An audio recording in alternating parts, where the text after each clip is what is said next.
We had a 3-week period we had planned, which is we were on spring break. We extended spring break by a week, which was this week, in order for teachers to have a week of planning so that they can plan out what a multifaceted instructional approach would look like.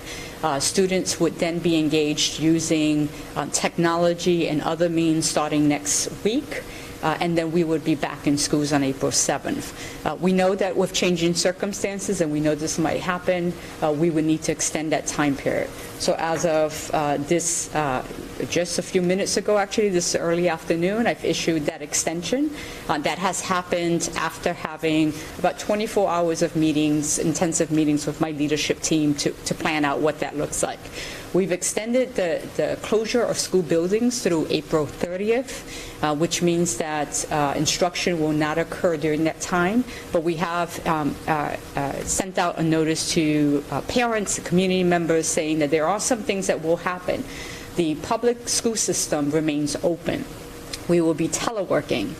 During that teleworking time, we're providing as much in terms of breakfast and lunch, food services to support our Ohana, and making sure that our children are receiving food. 50% of our students live at or below the poverty level, so we want to be able to extend this. We are also, and we're providing that at 40 school sites. As of the end of this week, we'll have 40 school locations. We'll continue to expand upon that as we continue to look at demand on those food resources and other places that we could potentially provide that. We're also looking at and standing up an e-system that allows parents and kids to go online to get instructional resources, to go on virtual field trips, to do reading online. But we also know we have students who don't have access online, and so we're also working through what it means to print out packets by grade level banding, and how we would distribute those packets in a staggered manner starting next week and then continuing the following week.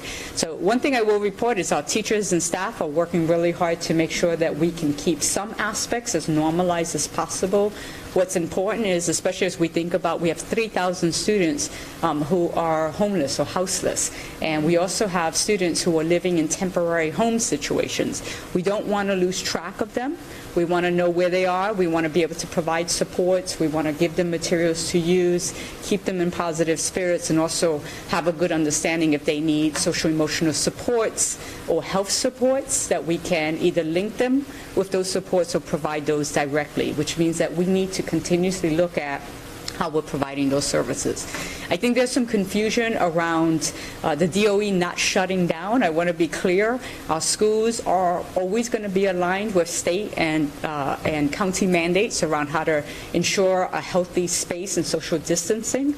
But while we're announcing always that alignment with those decisions, we also want to make sure that we're also announcing that we are open as a system, maximizing supports where we can provide those and be available to the counties and to other decision makers where we need Ohana support even beyond what a school system might typically provide. So I will say that we have also finalized and have been working under a statement of work, which is required of all public school systems in this nation, and we have a great statement of work that also identifies ways in which we are answering things like how we're going to meet graduation requirements, what we're doing around assessments, what we're doing around dual credit, which will be incomplete because we won't be able to finish those curriculum, special ed services, English language learner services, what we're doing for vulnerable students, what we're doing around Hawaiian immersion, how we're executing on early learning. What does elementary, middle, and high school look like? How are we providing alternative learning settings? And how are we providing social emotional supports? So these are very detailed areas of Kuleana that we have, that we are going through very systematically and adding or changing as conditions change, knowing that we have tremendous responsibility. And so when I say the school system is open, it means we're all working. It does not mean that a school building is open. It does not necessarily mean that a student has to report to school or that teachers are reporting to a school site. So there is a difference between the system being open and schools being open.